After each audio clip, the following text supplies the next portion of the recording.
A gente teve muita preocupação no início, no laboratório, no sentido de ter uma tecnologia, não repetir os mesmos produtos que algumas instituições governamentais brasileiras têm no são, ou buscar os mesmos dados, mas focando isso em questões regionais, né? Ou seja, muitas instituições governamentais elas têm uma missão nacional e as diferenças regionais, os fenômenos, eles muitas vezes requerem uma análise muito mais específica, muito mais padronizada para aquela área, e isso demanda esforço de recursos humanos, esforços que, às vezes, não é a missão principal da instituição. Então, essa foi a nossa primeira objetivo, buscar essas lacunas, buscar onde que faltava a informação.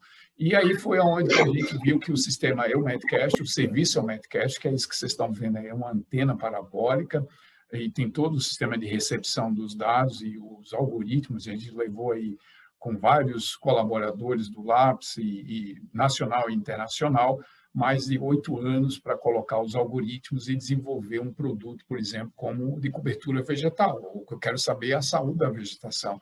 E muitas vezes eu tenho que trabalhar com o que eu tenho nas mãos.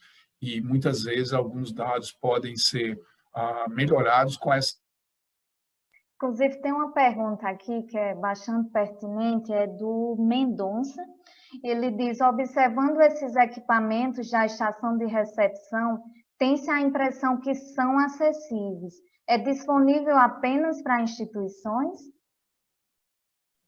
Bom, eu quero agradecer aqui a participação do Mendonça. Mendonça, eu não consigo ver todos, eu entrei há pouco tempo. Mendonça é um professor no Rio de Janeiro, um grande colaborador. Mendonça tem um pouco de familiaridade com essas informações, muita experiência em desenvolvimento de metodologia.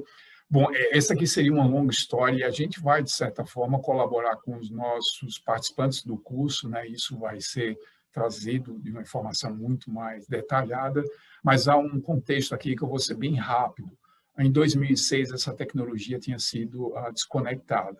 Eu vou abrir um parênteses aqui rápido, porque a pergunta do Mendonça ela é pertinente nesse sentido, mas apenas com uma observação. Quando essa tecnologia veio para o Brasil, ou seja, o acesso aos dados, né, o acesso a esse sistema, ao serviço europeu, havia umas certas condições. A condição era a renda per capita dos países, ia ser utilizado por instituições governamentais ou por instituições públicas, privadas, licenças diferenciadas, licença pública, licença privada, e aí eu sou o representante hoje que faz essa conexão entre os usuários e com a EUMETSAT, ou seja, com os provedores, né, europeus, né, porque são várias informações disseminadas nesse serviço. É 10 mil, nessa época aí, quando a gente instalou, estava falando aí de, no máximo, 3 mil a 4 mil dólares, na época que esse sistema a gente instalou lá no laboratório, né, ficou em preço de em torno de 4 mil dólares, ou um pouquinho menos, ou um pouquinho mais, mas era uma licença específica. E em 2008, por essas condições do governo brasileiro, das instituições governamentais brasileiras, não ter renovado o contrato com a disseminação, a difusão desses dados com o satélite geoestacionário de comunicação que envia por o satélite, né? Ou seja, tem um satélite que coleta os dados, que são os satélites Meteosat, mas depois desses dados são recebidos em antenas localizadas em pontos específicos na Europa, e daí são retransmitidos, reprocessados para vários usuários na Europa, na África, na Ásia e no Brasil, na América do Sul. E esse serviço ele tem um custo, e na época havia um mínimo que o Brasil deveria manter. O Brasil não optou por fazer isso, o sinal foi interrompido, mas aí eu busquei uma solução técnica, de novo, tá, gente? Eu não vou entrar muito em detalhes aqui, mas quando eu apresentei isso para os engenheiros lá da EUMETSAT, eles ficaram assim, bom, mas por que isso não podia ter sido feito antes? Ou seja, eu fiz uma proposta, ou seja, para se fazer uma proposta na Europa, você tem que ser um membro-estado, né? Ou seja, são 27 membros-estados europeus que compõem a União Europeia. Portugal, o que é o mais próximo nosso, ele sim tem essa participação como membro-estado, ele tem que pagar para o EUMETSAT para que esses dados e outras informações satelitais sejam divulgadas. Então, naquela época, o Brasil não tinha essa voz, mas como eu era um consultor e trabalhava com os usuários, com várias experiências com dados, principalmente com a parte de operacional de dados, eu propus isso, era pegar, utilizar o sinal da África, redirecionar a antena e pedir uma licença especial. Nesse momento, a gente já tem desde 2010, não, 2008, 2009, a gente voltou a retransmitir esses dados, mas com um outro sinal da África. Ou seja, o que a gente está recebendo aqui, no início era para as Américas e agora é para a África, mas continuamente a gente tem esses dados desde 2008 e continuamos. No momento que eu falo para vocês, a gente está recebendo os dados em tempo real, quase em tempo real, uma latência aí de 15 a 30, 40 minutos desses dados, né?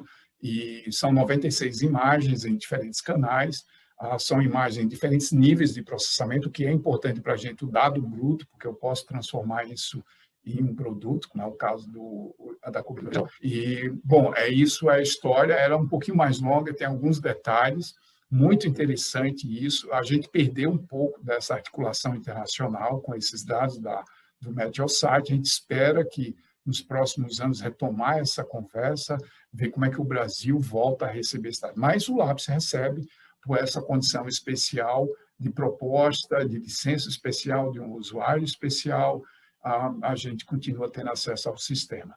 E esse é o sistema que vocês estão vendo, é um sistema que um dos dados importantes para a gente é um do satélite Meteosat, mas há outros dados de satélite e outros dados obtidos por navios, boias, modelos, que chegam. São 10 megabytes de dados diários, eu armazeno isso, já são quase 30 terabytes de dados armazenados em HD de 2 tera, estão tudo no laboratório, é uma longa história desses dados, processamento envolveu e continua envolvendo colaboradores. E um ponto, qual foi fundamental aqui? A tecnologia não é, novamente, vou falar isso para vocês, a tecnologia é importante, aquilo que eu falei para vocês, o dado é importante, mas ele não define para o consultor o que é mais importante. Então, a maior desafio que eu tive nesses 15 anos com esse sistema não foi a tecnologia, não foi a adaptação da tecnologia, não foi o recurso que foi utilizado nisso para se conseguir, foi a formação de recurso humano. É por isso que eu estou aqui hoje também falando isso para vocês, porque o que a gente sente hoje no Brasil não é a tecnologia em si, embora ela vai ser um gargalo, e pode sim vir a ser um grande gargalo para o Brasil, mas antes disso, é importante a formação de recurso humano. Eu peguei colaboradores no LAPS que não tinham nenhum conhecimento do que era um pixel de uma imagem de satélite. Em 4, 5 anos, ele já desenvolvia parte desses códigos e desses algoritmos que hoje ainda são utilizados para não só configurar dados, processar o algoritmo e tudo. Isso foi uma parceria bastante longa, mas o que eu destaco aqui foi a formação de recurso humano. Eu tive 5 anos, 6 anos com alguns colaboradores no LAPS, trabalhando com eles para ter formação de uma pessoa de alto nível. Chegou um momento no Brasil, em 2010, em 2012, que a gente tinha um número de licença superior ao da África. E a gente tinha pessoas capacitadas para ir na América Latina instalar esse próprio sistema. A gente teve muita instalação, por exemplo, em outros países. Paraguai, a gente teve, por exemplo, na Argentina, né, o Instituto Nacional de Meteorologia da Argentina tinha um sistema, ficou com dificuldade de instalar porque não tinha recurso, mas a gente colocou à disposição a nossos colaboradores com experiência que foram no dia a dia, né? A formação disso leva muitos anos. Tá? Isso é que me preocupa, principalmente os consultores. Eles têm todo o conhecimento, mas precisam, algumas vezes, essa formação mais técnica de como utilizar esses dados e que ferramenta processar esses dados. Então, não vou me estender muito, eu vou passar já aqui um pouco a próxima, vou ser um pouquinho mais rápido. Esse aqui é um exemplo, né, que eu tinha falado para vocês. No caso do Meteosat, esse slide destaca os 4 pontos importantes numa missão de um instrumento, na missão de um satélite. Quando a NASA, que é um provedor, quando a ESA, que é a Agência Espacial Europeia, quando é o INPE, o Instituto Nacional de Pesquisas Espaciais, ou alguma provedor ou agência na Ásia, todos eles têm essas 4 questões para os engenheiros e para os cientistas. O satélite, ou seja, o instrumento, os sensores e detectores, seja qual for a missão, eles vão trabalhar sempre com esses 3 fatores. Espaço, resolução espacial, quanto mais pixel eu tenho na minha imagem, mais detalhes. Isso é um exemplo da câmera fotográfica. A evolução dela nos últimos anos é fantástica. Quanto mais pixel eu tenho, mais resolução espacial, mais detalhes. Outro, resolução temporal. Eu preciso estar olhando o olho ali com maior frequência se é um fenômeno ambiental, se é um fenômeno meteorológico, se é uma composição química da atmosfera, dependendo de qual é a missão. É espião, ele está querendo coletar dados específicos de monitoramento para governo, para monitorar a questão de química de explosão nuclear. Eu preciso de um satélite específico para detectar algumas composições químicas que podem me dizer se houve uma reação de um nuclear, né? Então, depende da missão, mas vamos sempre trabalhar com essas 4 variáveis: resolução espacial, resolução temporal, espectral e radiométrica. E essa figura detalha, de uma forma simplória, simples, essas 4 variáveis que controlam preço, missão e dor de cabeça para os engenheiros. Vou dizer assim, eu posso ganhar na resolução espacial, mas a parte mecânica do instrumento, onde estão os detectores e sensores, não suporta a parte óptica, ou seja, a parte óptica eu consegui avançar com os semicondutores, né? Houve um avanço exponencial nos últimos anos, mas existem algumas questões ainda mecânicas que eu não consigo ganhar isso para que eu consiga melhorar as 4 variáveis sem negociar com elas. Se eu melhoro espacial, às vezes eu perco temporal. Se eu melhoro espectral e assim por diante, dependendo de qual é a missão. E a altura do satélite também.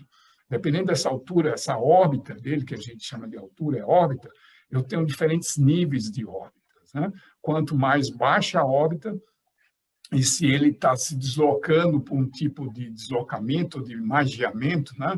Ou seja, lateral ou vertical, e dependendo da hora de passagem, de missão dele, eu posso ter uma altura de 700 a 800 quilômetros. Se ele é mais para monitoramento meteorológico, está a 36 mil quilômetros, ou satélites de telecomunicações a 36 mil quilômetros. Eu posso ter uma estação internacional espacial a 400 quilômetros. Isso tudo vai depender da missão e qual o objetivo. Por exemplo, o Brasil não tem satélites. No caso, tem um satélite geoestacionário, mas ele não tem a função, ele não tem sensores meteorológicos. Ele tem sensor de vigilância militar, né? Tem sensores para olhar a questão de telecomunicações, mas ele não foi colocado na carga útil desse satélite geoestacionário desenvolvido com a França a sensores meteorológicos. Ele custou até mais caro do que um satélite meteorológico europeu, que são o que eu utilizo no laboratório, ou os satélites norte-americanos, geoestacionário, ou japonês, ou indiano, ou mesmo chinês, mas o Brasil pagou mais caro essa colaboração, mas não conseguiu colocar um sensor, um radiômetro para medir informações na área ambiental e meteorológica, a 36 mil quilômetros, que é um satélite geoestacionário, que é essa OTA que a gente está utilizando aqui. Eu vou passar muito rapidamente aqui o que é importante no geoprocessamento, já está falando de geoprocessamento, ou seja, eu estou fazendo uma integração aqui de dados, informações, análises, para que eu possa processar esses dados utilizando ferramentas, né? Ferramentas de geoprocessamento, como o QGIS, que é uma ferramenta gratuita, é fácil, o custo. Sempre essa pergunta, por que monitorar, o que monitorar, como monitorar. Por isso, antes de mais nada, antes de começar um consultor, a primeira premissa, a primeira regra para um consultor ele precisa definir qual é a pergunta. Essa pergunta vai definir muito os dados, muito da informação e do conhecimento. Essas são condições básicas para um bom consultor. Não é o dado, não é a tecnologia, mas é a capacidade que ele tem de processar dados e a capacidade de responder perguntas que normalmente, às vezes, são simples. Às vezes, um dado simples pode resolver aquela pergunta, mas algumas vezes ele precisa ser um pouco mais detalhado.